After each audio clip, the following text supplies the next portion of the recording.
अस्सलाम वालेकुम। मैं उम्मीद करती हूँ कि आप लोग सब खैर खैरियत से होंगे और मैं भी अल्लाह के हुक्म से बिल्कुल ठीक हूँ। और आज मैं बनाने जा रही हूँ रबड़ी खीर। तो आइए चलते हैं, बनाते हैं। ये 3 किलो मैंने दूध लिया है और ये थोड़े से ड्राई फ्रूट ले लिए हैं हमने, इनको क्रश कर लिया है। और ये 1 पाव चीनी और 4-5 अदद इलायची कूट ली है ना। तो ये दूध थोड़ा सा ना गर्म करके ना हम निकाल लेंगे, थोड़ा दूध हाफ़ कप ना। इसके अंदर जो चावल हमने भगो के रखे थे घंटा पहले, तो ये हम दूध डाल के इसको ग्राइंड कर लेंगे ताकि बारीक हो जाए। और चावल आपने लेने हैं बारीक वाले ना, जो कचरा चावल होते हैं, क्योंकि खीर बनाने के लिए वही चावल अच्छे रहते हैं। इनको हम ग्राइंड कर लेंगे। ये देखें ग्राइंड हो गए। अब हम उबलते हुए दूध में इसको डाल देंगे। ये देखें।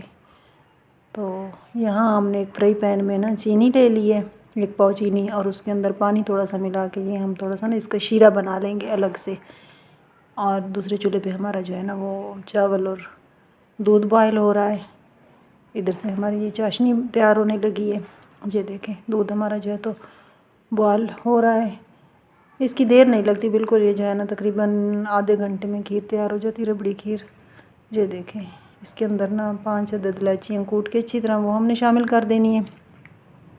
हल्की आंच पे ना इसको हिलाते रहना है। और कुछ ड्राई फ्रूट जो था ना वो हमने इसके अंदर शामिल कर दिए ताकि इसका टेस्ट मज़ीद अच्छा बने।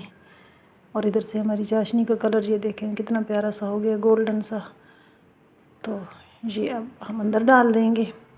खीर हमारी तकरीबन जो है ना तकरीबन गाढ़ी होने वाली है। ये देखें इसका बहुत ही प्यारा कलर और बहुत ही प्यारे जो है ना इसका टेस्ट आता है। अच्छा, खुशबू माशाल्लाह बहुत ही प्यारी आ रही है, बहुत प्यारी खुशबू आ रही है।